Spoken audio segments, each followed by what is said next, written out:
we were playing with an outdoor festival, and Bowling for Soup was there playing, and they all put on my band's merch, baby dolls, which didn't fit at all, any of them. And as we're playing the last song, they come out and they start dismantling my drum kit, and then I'm left with just a snare. Like in our last song of the set, there's like thousands of people out there. And my band turn around, like, where are the drums going? Like, why is it? And then eventually they come, and I was like, well, they're going to grab the snare. Well, they didn't grab the snare. They grabbed me and threw me over their shoulders and walked me off stage.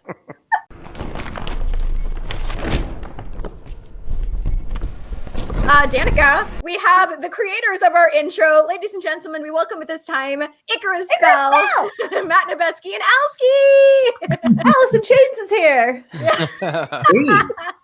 What's up? How are you guys? Welcome back. Thanks for having us. Thanks for Howdy. being here. Yeah, it's good to be back. Finally. I know. This was a process, huh? Yeah, I think we've been living through a lot of historical events lately. So trying to find time for us to get together and chat in between all of these crazy things happening has been difficult, but we did it. We did it, guys. Yeah, we did it. That's, the first thing we wanted to touch on actually is, so, we had to reschedule the first time you guys were supposed to be on because 3 of the 4 of us here live in Texas. And so we had to deal with the hilarious winter storm that happened. That is a freak of nature, supposedly, for these parts. Yeah. So, we just wanted to talk a little bit about how you guys coped with that and how did you get on with that? And Alski and I were like texting back and forth during, like, I'm fine. I'm at my camp. It's fine. I'm camping in my truck. It's fine. Yeah, I felt so bad for you, Danica. I was like, I was at my cabin managing the land out there and the pipes and everything solo. And I was texting with you and you were like, yeah, I'm in my car with my dog. It's true. But yeah, I had, our pipes did freeze out there, but no damage. I had a wood burning stove and plenty of water, and food. So I was out there for 8 days and no shower.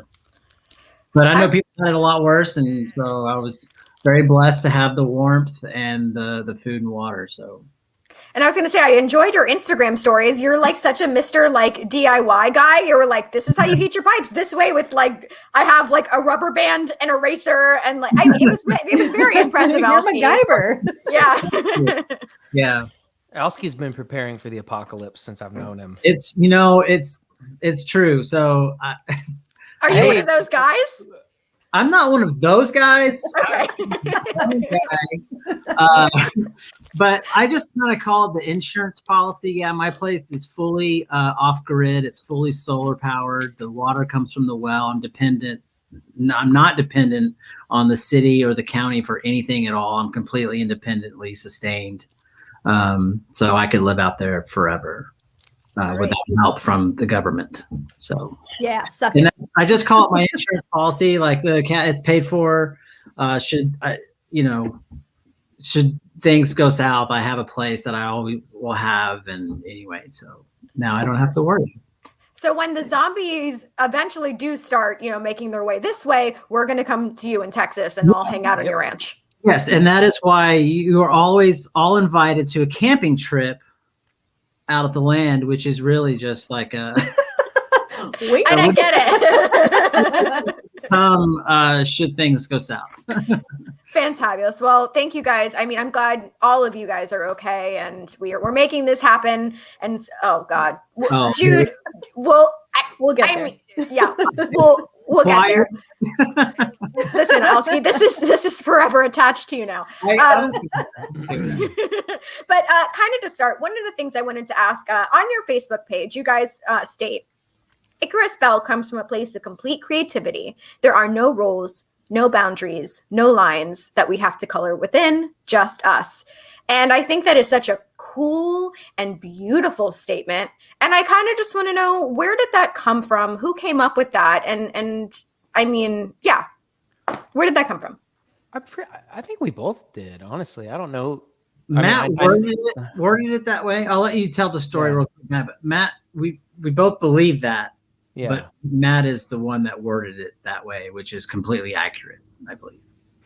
Yeah, it was. I mean, it's definitely reflective of like the very first time we even talked about getting together and jamming again. Was like, if we're going to do that, let's not do what everybody's doing necessarily. Let's just do what we feel like doing and not care if something feels too long or too short or too whatever, like, because a lot of times when with music you have this constant balance of like self-satisfaction and pleasing the masses, so like it's hard to do both, and that's a tricky thing.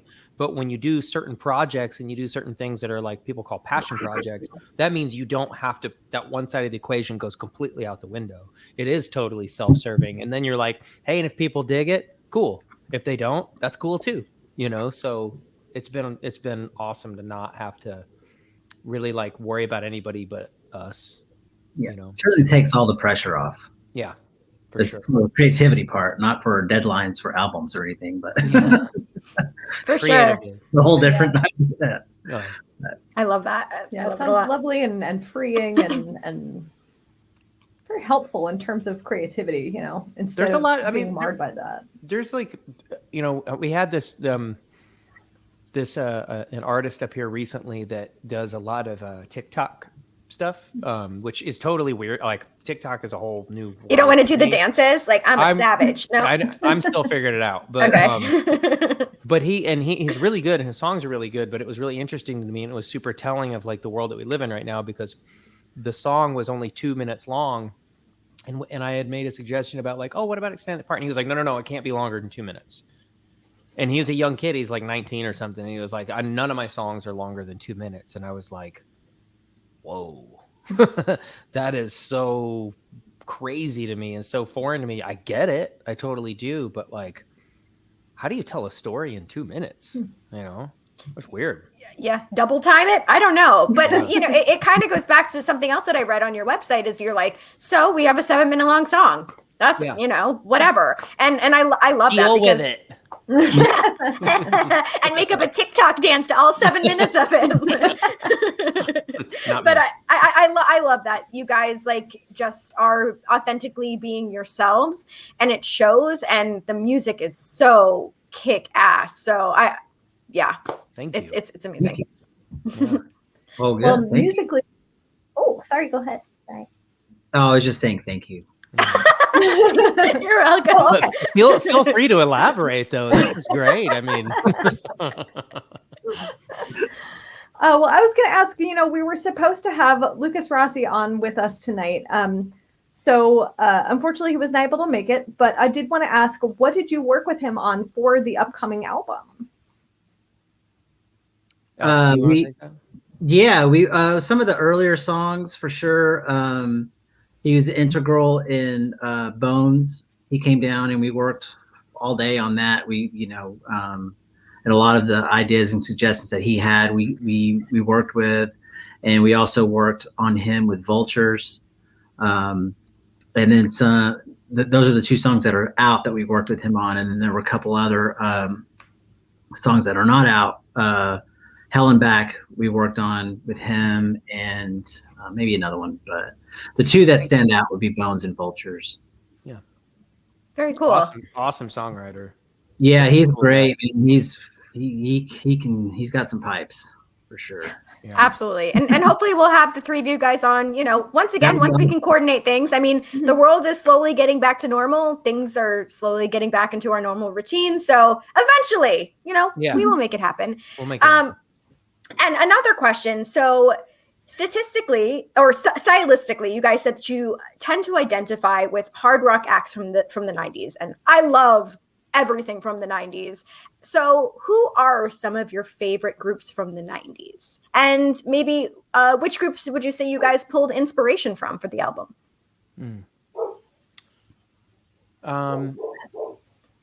I mean, I don't really know if there are any 90s bands that I don't like at this point. Like, because when I was in the middle of it, like I there were some bands that I didn't really appreciate at the time that now I look back on and I'm like, whoa, I kind of missed out. I was being a little bit of a snob with this stuff, you know what I mean? And that stuff is really good. And I just feel like music after like Nirvana came in and just totally just wiped out the hair metal scene pretty much, like, and changed the whole landscape.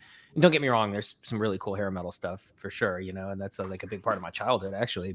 But when Nirvana came in and did their thing, and then everybody kind of followed suit, I feel like for me, that's when like everything just clicked. Like there are so many great bands and so many just timeless, iconic records, Siamese Dream and Alice in Chains Dirt, you know, like, I mean, to like later 90s to Radiohead, OK Computer, like, holy crap, the 90s were so good. They were just so good. So good.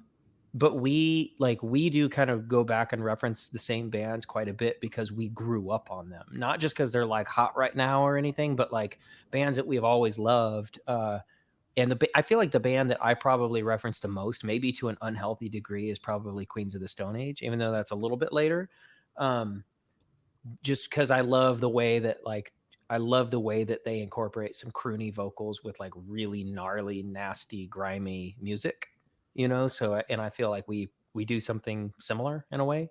I would say that's probably my go-to. I know what Alski's go-to is. I'll let him tell you though. TLC. Oh, sorry. Yeah. What was it? Smashing Pumpkins for sure.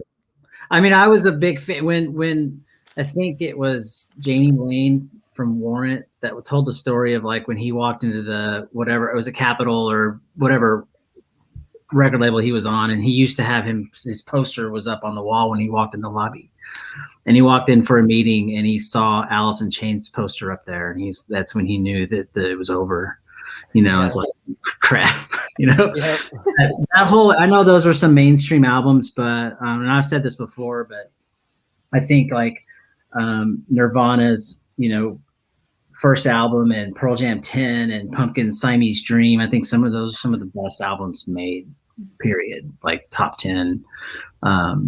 They're just so good. And it's just like there's that whole movement from Seattle, although Pumpkins are from Chicago, but that whole time frame was just like, okay, now we're getting into some real emotion. Now we're getting into some, and that's what I loved about Pumpkins, because it was loud to quiet to dreamy to flowy, and it was rock and it was soft and it was pretty and it was edgy. And that's what I really love about the Pumpkins and always have. So I draw a lot from him. Jimmy Chamberlain was a huge influence of mine. That's why I even started playing drums. I was listening to Siamese Dream and Melancholy, decided to quit my job and quit college and buy a drum set. That's the reason. Well, we're thankful that you did. Yeah. I right before like the shutdown happened, I was out in Atlanta. So gosh, whenever that was, for a wrestling promotion called NWA, which is actually owned by Billy Corgan. So like walking in there and just like seeing him, I swear he just like illuminates light out of his body. Yeah. Like, I mean, what a cool, like, I'm so thankful that I got to meet Billy Corgan, especially if that's my last memory before going into lockdown. I'm like, okay, cool. Like, and he's a big dude. He's a big dude. Yeah. Yeah. But I respect that, like, he's equal music and equal, you know, wrestling. So kind of interesting. I wanted to do a shout out to our buddy Rashid is hitting up our comments here. So Rashid was a guest of ours a couple weeks ago. He and another one of his co-stars, I guess, from Face Off. So Rashid he's basically a monster creator. So he's a special effects makeup artist. So that's amazing. Like you said, if you guys need monsters, he's the one. I saw that and I thought, it's like, I don't drink energy drinks. I don't know what. I'm a Red Bull guy. No, he's way cool. That's like the best gig in the world, man. Rashid, that's amazing. That's awesome. Yeah, he and Rick Prince designed like an actual functional Demogorgon outfit, which they were like bringing around to conventions, and I mean, badass. Yeah. Whoa, that's amazing. Wow. So yes, so I'm gonna say yes, we do. You never know for one of your next music videos or something, or just on. We'll make it work. Yeah. I want one for when my kids are bad. I can just go to your room and I'll just put the monster in the corner and lock the door. Not under the bed. Is that bad? Should I not do that? That's hilarious. I mean, maybe it's a cute monster, Maybe like because I Sully don't or have something. kids, but I think it's hilarious. No, scary. All right. So my next question is we're going to go away from the 90s a little bit. We're going to ask about the last decade here. So, the 2010 to 2020. What is the worst fashion trend of the last decade? This is a compound question here. So what is the worst fashion trend of the last decade? Why is it that it is toe shoes? And why does Alski love them? So good. Shots fired. Okay. You're welcome. Again, I will defend myself and say that it seemed like a good idea at the time for river shoes. Horrible that I admitted that I had some. That was your river shoes. It was even worse that I sent you all a picture of them. Yeah. It's called being a good sport. Yes, and we appreciate that. And I don't think that the people and your fans actually got to see the graphic where you were a toe shoe instead of yourself. I think that only landed in your DM. So. I literally, I laughed and cried on the inside all at the same time when you sent that to me. Like, that's hilarious, but please God, no. Yeah, that was hilarious. For those of you not in Texas, I'm sure people do this all over the place, but people float the river where you get in a tube and you have to walk on rocks. I'm not getting out of this, am I? No. Yeah. You can do that in your bare feet. I don't know if you know that. It probably hurts. Texas sun, it hurts. Sure. The ground is so hot. Like, fun. Yeah, people do things a little differently down here. It's like that whole storm that we just had, it's like, I grew up in this. I don't remember pipes freezing and breaking, and because yours weren't all made of galvanized steel. So weird. Oh wait, I think we have the graphic there. Yes. Oh, that's awesome. That is so good. oh my God. Oh, I love that. Everybody, that's really good. Yes, it's amazing. But and I feel like Matt and Lucas are just like, yeah, whatever. It's a toe shoe. Yeah, no big deal. Whatever. Like our friends in toe shoe. But okay, since we are talking about Texas, I wanted to ask maybe about Austin specifically. If you feel like being a band based in Austin has any influence on the music that you make? No, not for me. No, I don't think so, because I think that we actually don't really sound anything like any other Austin bands that I can think of. We're kind of in between, which I think is a good thing, because we could probably just play with anybody, and that's great. But like there is I don't mean to make it sound like everybody is doing the same thing, because they're not, and there's so many great artists here. But there is a sound. There is an Austin sound, and I think everybody kind of knows like that kind of classic bluesy, Austin thing. And like, I don't really think we have a whole lot in common with that, because I think that Alan and I both are very, very true to our roots. And then again, the whole 90s thing, like kind of like hearkening back to the things that we grew up on instead of like what's happening around us every day, So, and that's kind of what's exciting about it too, though, is being a band that's doing something that you don't hear a lot of here locally, so. Which is, I've actually had a lot of other like Austin musicians and artists like that have like paid us compliments or listen to our music, and they're like, have kind of made that comment that like, this reminds me a lot of like, the music that I grew up on, or the music that I listen to, and it's cool to hear something different. So that's a huge compliment for sure. Awesome. Fabulous. So, would you guys say, this could be different for both of you, but do you feel more productive in the studio during the day or at night? It actually is both every time. It starts in the day and it ends very late at night. I don't always make it. You tap out. I do tap out. I have a limit to how long I can go before I'm just worthless. Matt's more of a machine. He does it for a living, and he can be there for 12 hours, and keep going, and I cannot. But I don't know. The studio doesn't really have windows, so it doesn't matter. It just kind of like if I know I'm tracking, I prefer to start in the morning. Yeah. it just gets late in the day. I'm just ready for bed. I'm old, but I prefer to get a head start on it. So I know that I have enough time and I'm not like stressed out that it's the end of the day. I need to get this done, but we only have a few hours left in the day. I'd rather start early, just having that cushion for time. But I agree 100%. I think we both really like to start in the morning, which is the polar opposite of when I was in my 20s. Like when I was in my 20s, I would love to start at 4 or 5 and work super late, till like 3 or 4 in the morning or whatever. And, maybe start having a few drinks around 10 o'clock at night or whatever that is. And now it's like polar opposite. Now it's, in fact, my favorite time on studio days, on session days is in the morning, especially if it's like gray and rainy outside. I love that. Like going into the studio when it's like nasty outside, but it's pretty early. Like there's just something about that. I love it. What a mood. Yeah, for sure. Well, obviously, I think the reason why Icarus Bell is so magical is because the way that you two have the ability to work with each other.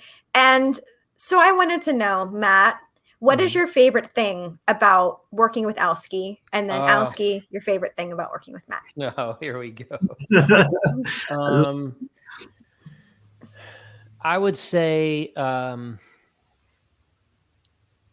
honestly, like, I feel like there's something about the way that he hits the snare that's like, and he said he's a big Jimmy Chamberlain fan. It's funny because it reminds me a lot of Jimmy Chamberlain. Like he has a certain velocity, like the way he hits the snare, and Alan has that same thing. And you don't hear a lot of drummers do that. You don't hear like that certain ring that you get out of it. And like, so like sometimes he'll do a fill, like a fast snare fill or something, and you get that certain ring, and it's cool because I can almost, like if I heard him jamming in the other room, just playing by himself, I would know it was him.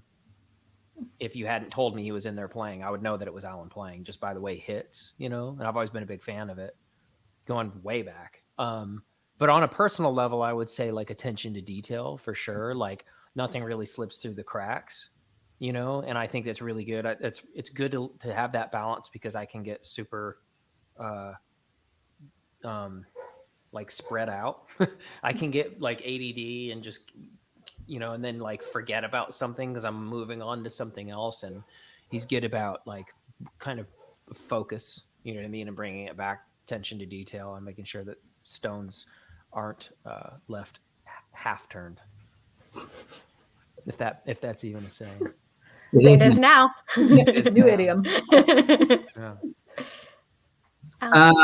Well, I mean, Matt and I are best friends. We've been best friends for a long time. So there's that, that familiarity and that dynamic that, we know where each other are going to go in a song or where we want to go. We can communicate really easily through music. And we have, I think we're blessed that when we're in a room together, the creativity flows pretty freely, and gels pretty well. But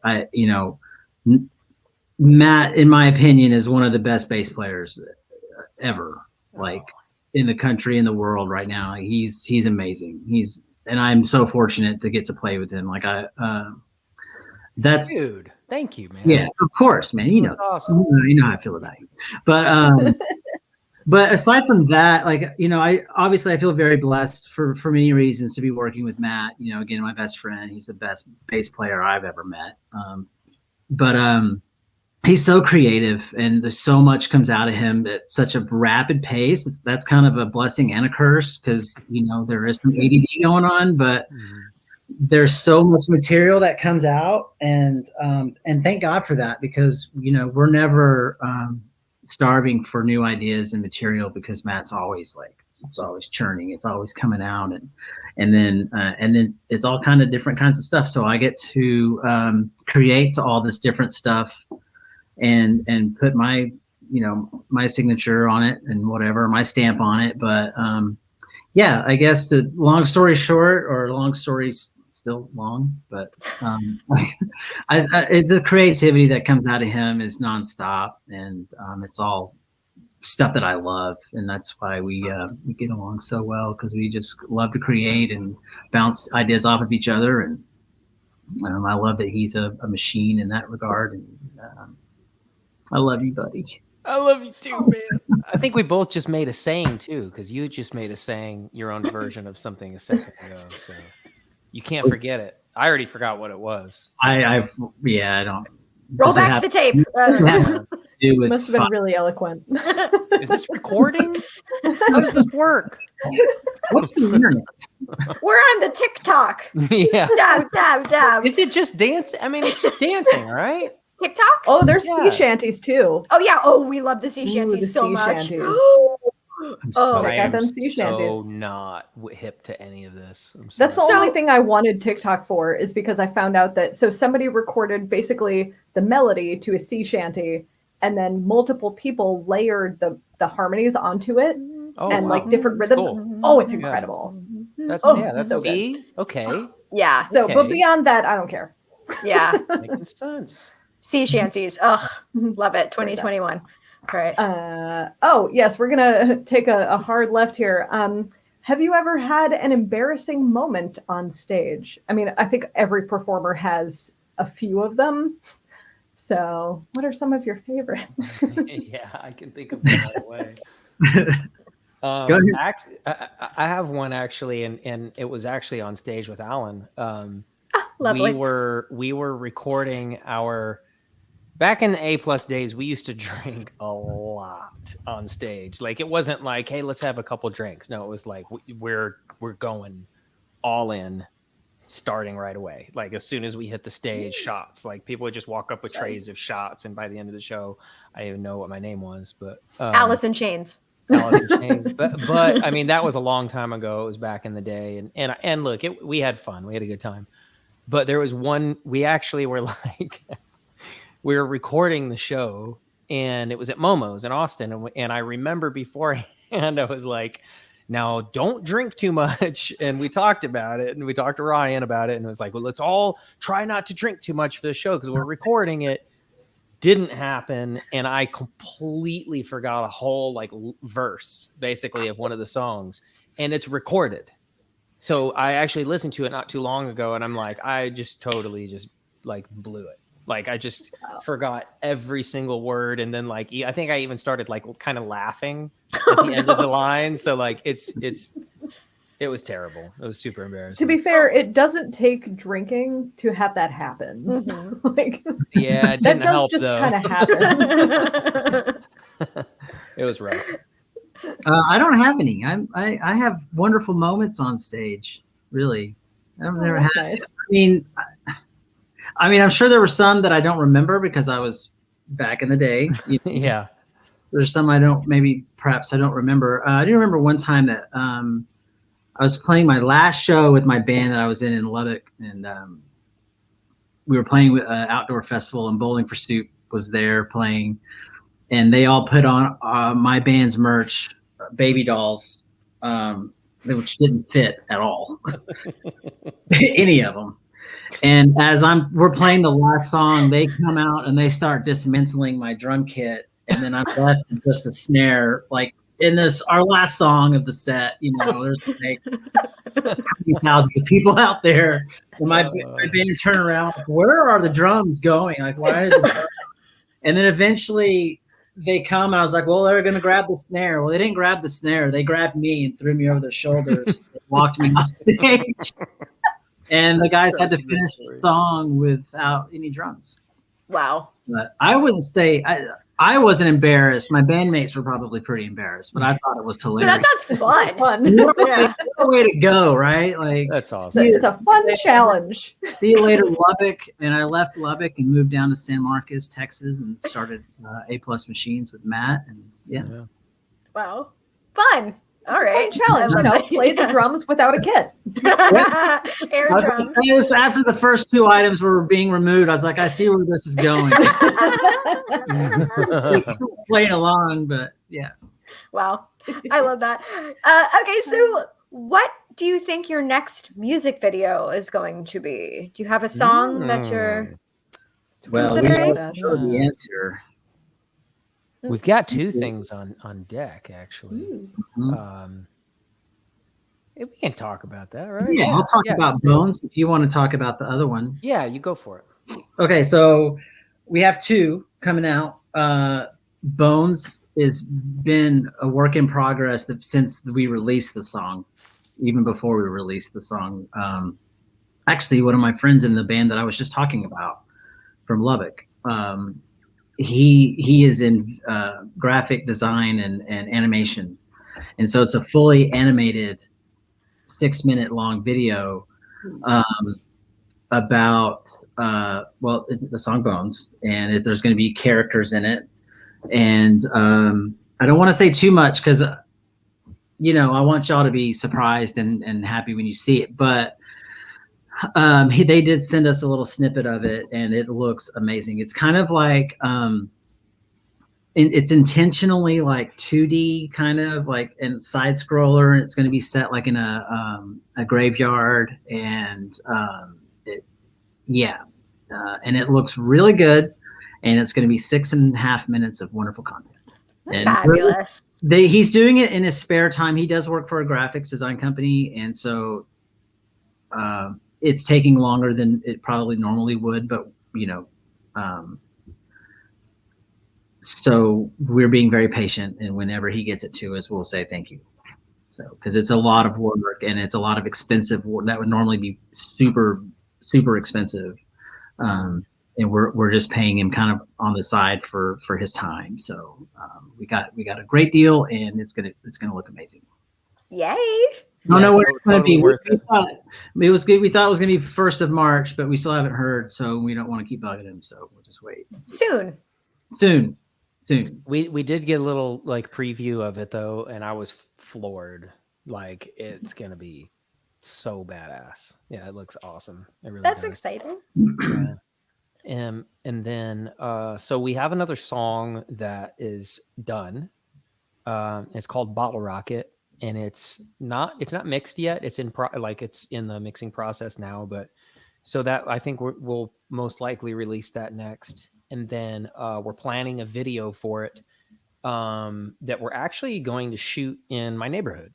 And we're going to have some kids in it. We got some young, there's actually this kid, his name's Izzy, and he does a lot of drum videos up here at the studio. And he's just got he's so good. He's so cool, but he's like the skater kid, and he's got the long blonde hair, and he's got the whole look, right? And him and his little brother and a couple of their friends are in it. And then my daughter and a couple of her friends are in it. Aww. And then Alan and I, of course, are going to be in it as well. And it's very much like, again, I don't want to tell what it's all about or anything, because you kind of interpret it your own way. But it's going to be very kind of lo-fi, very kind of grainy, kind of old school. But it's supposed to be kind of nostalgic. It's supposed to have a very nostalgic feel to it, innocence and childhood and having fun, being a little very sweet jackass with your friends. So what you're saying is we have a lot to look forward to. Content. Yeah. And we're also going to be, and that's part of what this all is like. It's still in the works, but I'm building the set, because we're going to do commentary for every song. We want to put more content out there for people. And so, yeah, I thought I had more to tell about that, but I don't. And Alan's he's also going to be a part-time comedian as well. That's right. But you want to do a quick 3 to 5 set, and then we'll move along? Or? No? Okay. Fair enough. I will be prepared next time. Okay. It's scary, man. Like getting up, I couldn't do it. I tried. I did try. I was going to say, you've at least done it, though. I've done it. And crickets, man. Crickets. Oh. I think I've done it drunk. I was hilarious. Were you? I believe it. Yeah, I was not. I was sober, and that was the problem. But yeah. I like that Jude was going for a Rodney Dangerfield thing with the toe shoes get no respect. Oh. No respect. That's great. Call me when you have class. Well, guys, one of the other things we wanted to ask you about is your Patreon. So we wanted to give you guys the chance to, tell us more about that and some of the member benefits, so the people, especially watching now, can get some more information and jump on board. Yeah. I'll dive in on some of that, but yeah, that's basically what's been keeping us going. financially, honestly. Basically, there's 3 different tiers. For $3, you get certain content. For $10, you get content and some Zoom sessions. And I think it's $20. You get all of the previous things in the previous tier, and then you get you're listed as an executive producer of our album. Oh. So, and basically what we try to provide for the patrons is just kind of behind the scenes content. They get first access to stuff. And basically they can kind of dictate what they want, to what content they want or what they want to see or hear. They let us know, and we'll record it really quickly. And what we just did is we did a giveaway for our first 50. We were giving them all a poster of whatever cover song or song single cover they whichever one they wanted. So they could pick from Vultures, Bones, or Aces. And Matt and I are getting together tomorrow to sign those for them and get those mailed out. So yeah, they pledge money. As little as $3 a month, and that goes towards the production of our album and paying studio fees, engineer fees, mix fees, all the fees that go along with making a record, which is expensive. So yeah, we are forever grateful for them. They've been supporting us since the beginning, not just financially. I mean, they just words of encouragement and telling us how much they love everything, and just yeah. So I was going to say, it's a really cool perk to be an executive producer. I mean, that's awesome. That's a very creative and clever, I love that so much, because people it makes you feel that much more invest in something when you see your name being part of something and you're like, I helped, I think that's really neat. Yeah. I love the thing I love the most about that is that it's forever. You know what I mean? That's not I feel like, I'm sure every artist is different, but I feel like for Alan and I both, when we say these things, we really mean it, the sentiment is very genuine, because we feel like it's like a family, we feel like the group of people, we love talking to these people that support us, and just having back and forth, and not I don't know, it's there's not a wall, there's no wall whatsoever between us and our patrons. Right? Patrons. Our patrons. It's very interactive for sure. And to me, the executive producer thing, I love that as well. I'm so glad to hear you say that. I just love the idea that it's when you're a kid and you put your handprints in the cement, it's not going anywhere. You know what I mean? So if you're an executive producer on this, that's forever. I think it's cool. It's very cool. Awesome. And okay, our final question before we go to the game. So last week we had David Ellefson on from Megadeth, and the week before we had Corey Taylor. So we've had a lot of artists, bands come on, tell us, they're planning to tour this year. Things are starting to open up. Restrictions are starting to become lifted. So I guess the 2-part question. Number 1, is that something you guys can see yourself doing this year, next year, possibly going on the road? And then a separate question would be, what are you most looking forward to most about being on the road? That's a heavy question. I can comfortably answer that yes, we do plan on it for sure. To what degree, we don't know yet. We just don't know what that looks like yet. I think what I'm gathering from other friends of mine that are in bands that are that are pretty much ready, are okay, we have some dates that they're actually now it looks like it's going to happen. They're all everybody seems to be in it's the whole when you the cliff and you jump off the cliff down into the water. It's nobody wants to be the first person to jump because you don't know how deep it is. You know, it's it's kind of that whole thing where it's are you going to go first? Am I going to go first? Everybody's a little bit scared because you don't know exactly what it all means yet.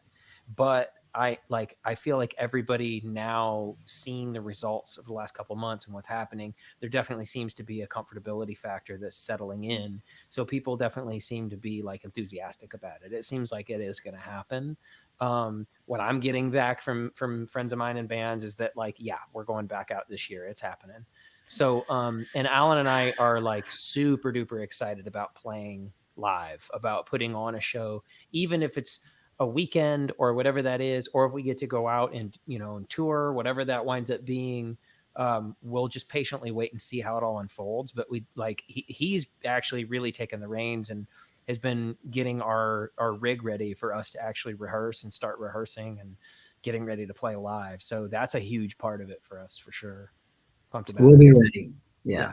When it does happen comfortably and we can do it and it's logistically feasible and all that stuff, we'll be ready. We want to do it. We're gonna do it. I just don't know when yet. But I guess for me, my biggest thing is I'm really looking for. I did a lot of time with Blue October as tour manager.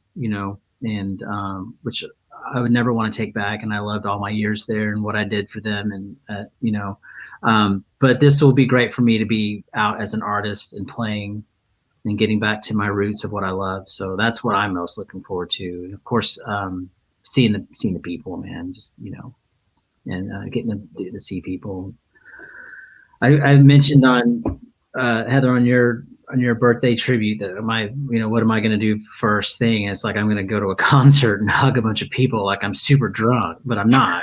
Right. But, I miss that, it's crazy because I used to like not want to be in a crowd, not want people like next to me, like watching a band or whatever. And now I would give anything for that to be scrunched in a bunch of sweaty people. I know, right? Like, so I'm with you. Like normally at a not fest, I'd want to be like up in the rafters. Now I'm like, put me in the mosh pit, baby. Let's do it. Like, and just sweat all over me. Let's do this.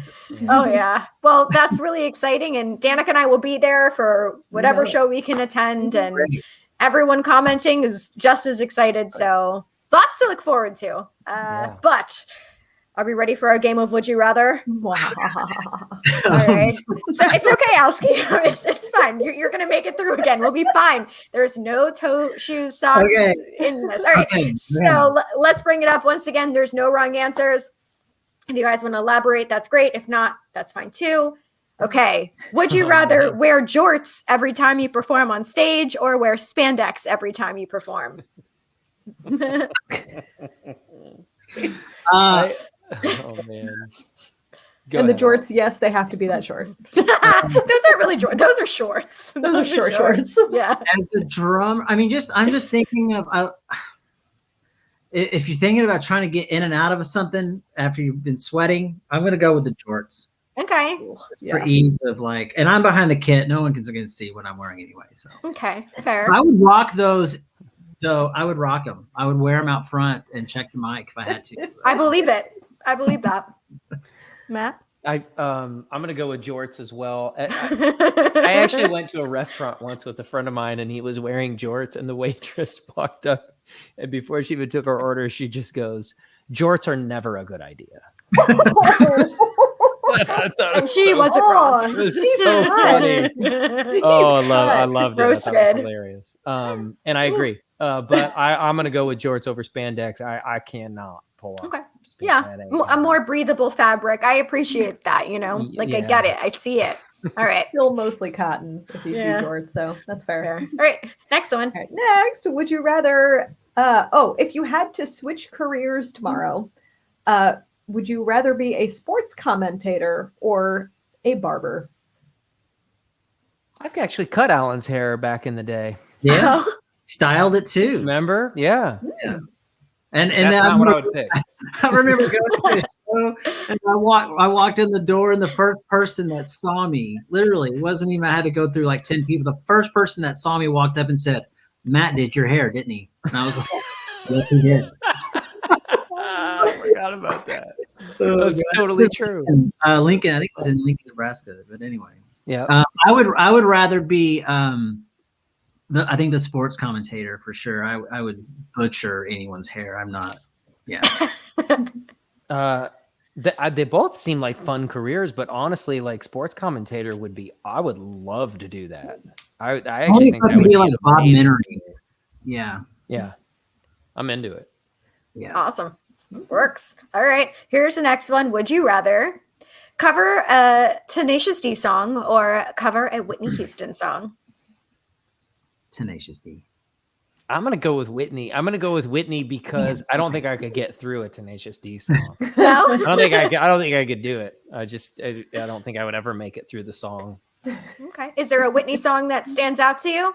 Oh man. I don't know if I could actually. That's the problem though, is covering a Whitney song, and she's got such a great voice. I mean, I could butcher it, but probably like something off The Bodyguard or something. All right. Something slow and sultry. Oh, there you go. See? Right. Cool. I look forward to hearing both of them. All right, here's the next one. All right. Would you rather never to be able to eat spicy, even mild food again, or have to eat an entire ghost pepper once a month? Oh, that sucks. How did you do this? Wow. That's hard. Yeah. Danica has a cruel mind. This is really good. My favorite food in the world is Indian food. I love Indian. Ditto. Such a huge fan of it. And that's actually one of my favorite. That's one of the things I'm really looking forward to about touring again. But I just love spicy food. But I can't do a ghost pepper. No way, man. There's certain peppers just get. There's no way. I don't think. What if there's milk involved? Like, what if there's like? I actually had Thai food at my best friend growing up. I had Thai food at his house one night, and it was so I could not even eat one bite of it. It was so spicy, and everybody was just diving in. I was like, I don't know how anybody here is actually eating this, so I don't know if I have some weird allergy to it or something. I have no idea. Bowels of steel, man. Yeah, right. Bowels of steel. My new cover band. Bowels of Steel 2. Electric. Copyright. I like this it. summer. Alski. I can't. I have a saying that I stole from somebody, and that's like, food shouldn't hurt, right? Mm. So I'm gonna go whatever I have to do to not eat anything spicy. Okay. But I like that. Food shouldn't hurt. All right. Okay, here's the next one. Would you rather perform at a smaller, more intimate venue or perform at a stadium event? Wow. You guys are killing us here. Yo! These are so hard. Because they're both so, for different reasons, they're both so awesome, Okay, is this temporary? Yes. Okay. Yes. Then, because that changes things, If this is Yeah, permanent, sure. that's a much different question. I would say, you know what, just because of everything we've been going through for the last year, it's actually been a year, I'm going to go with the stadiums. Okay. Interesting. That's not where I thought you were going to go with that. No, man, I'm thinking let's just get just everybody, just a huge crowd of people together. Oh yeah. I'm going to go back to my being able to hug everybody in the room thing. I'm going to go smaller. Okay. Only temporarily. I want to end up in the stadium, but you could hug everybody at the stadium, It'd take a while. How early do you have to get there? It takes longer. I'm an early bird. True. Okay. I like it. Here's the next one. Danica. All right. Would you rather? You said my name really weird that time. Sorry. Would you rather perform an entire song in Klingon or perform an entire song in Japanese? Where do you find these pictures? Jude. Dude. This is so good. He's playing. That's so good. Like, look at that. I can't stop looking at it. They have the guy in the red, the guy that dies in every episode in the back there. Yeah. Man, I'm gonna go Klingon, bro. Hell yeah. I know that's Vulcan, but I'm gonna go Klingon. That's Vulcan. I concur. Oh, that's Vulcan. You're right. It's Vulcan. I It's concur. Klingon for me. Sure, Hell dude. yeah. I love Klingons all around. it. Nice. Very nice. All right. I think there's two more. Is this one me, Danica? Yes, go for it. Okay. Would you rather sample a Prince song or sample a Johnny Cash song?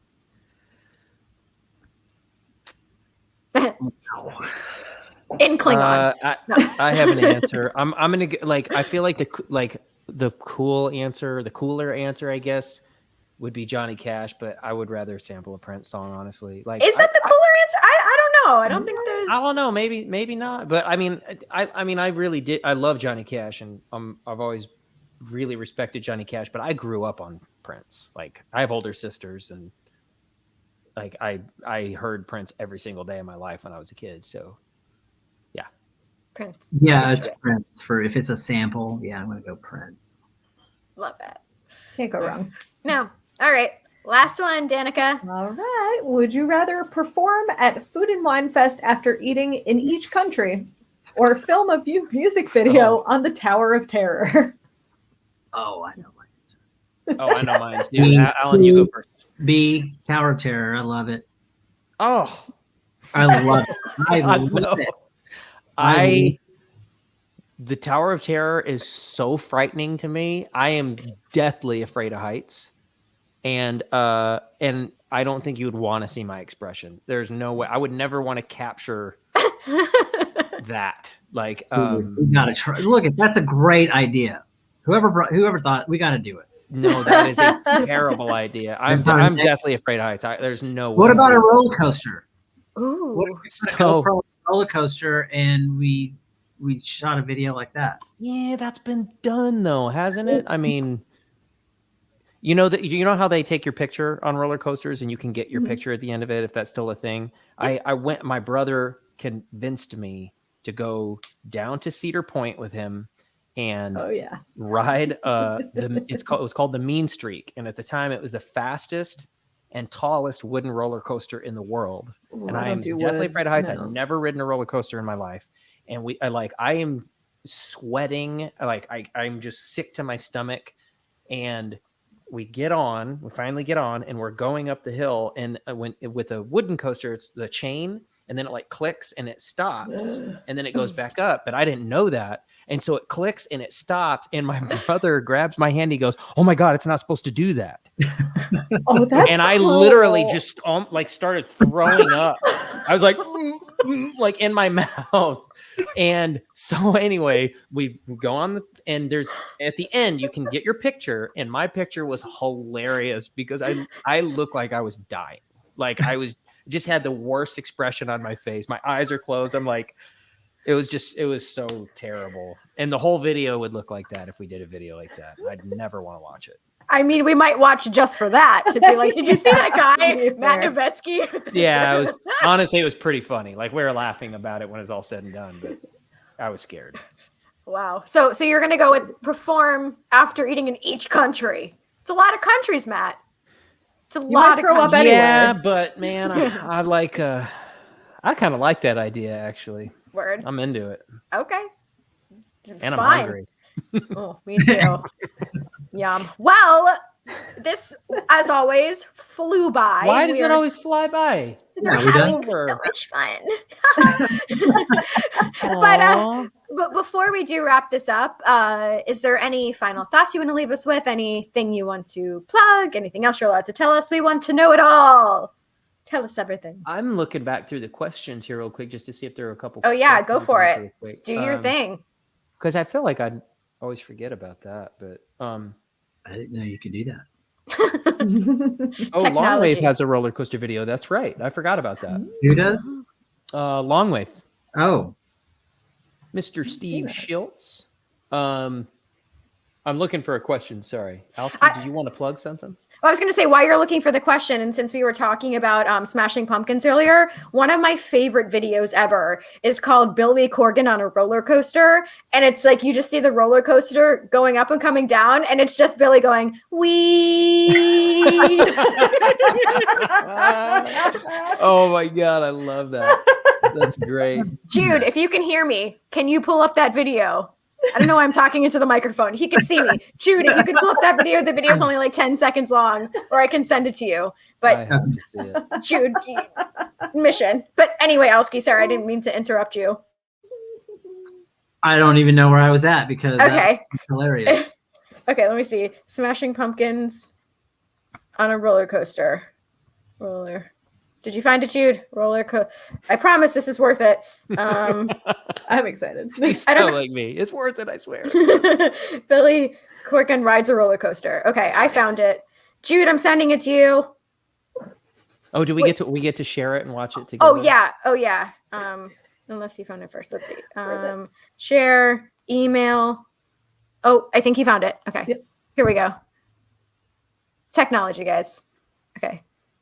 Share your screen, Jude, so we can all see it. And there it goes. Oh, it went away. Sorry. Hold, please. Hold on. I hope this is worth it. You're gonna be like, this is not worth it. It's gonna be awesome. Okay. We can't hear it. Oh, there's no sound. Oh. Okay. Well. Oh no! I was so excited. Here, I can play the sound out of my phone. But is it just the quintessential Billy? Here, I'll Jude, you play it, and I'll play. Here, I'll just play it.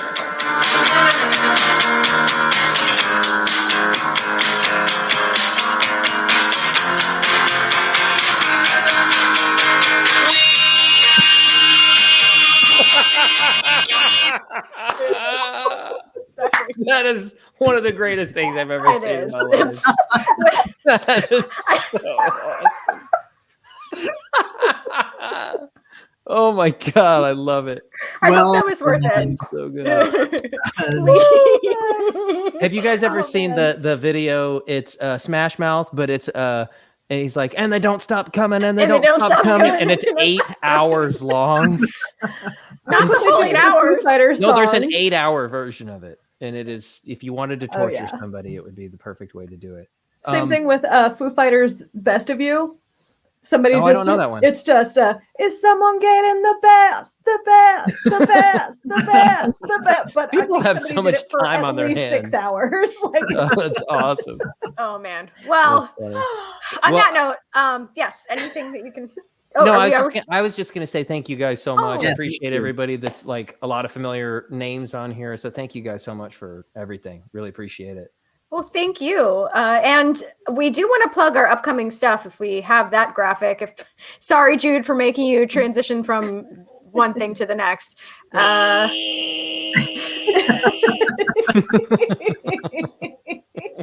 It's like so simple and pure. Okay.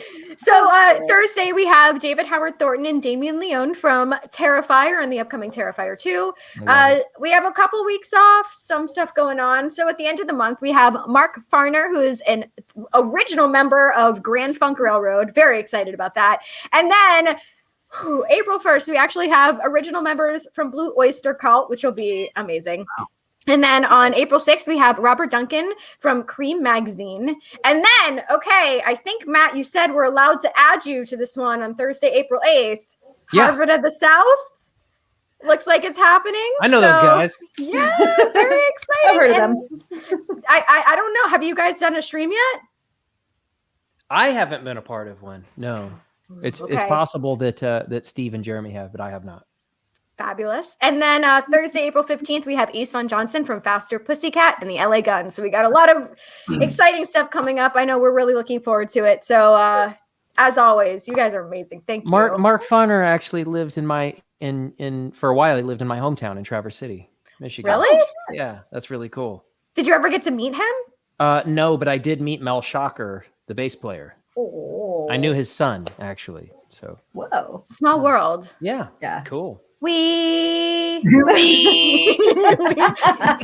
have to say, really we have to add that. Yeah, impressionist. We're adding that to your resume as well. Hey, next time if you need audio, just call me and I'll hop on. Okay, done. But thank you guys so much, and hopefully we can do this again in the next, soon. Let's do this again. Whatever you want.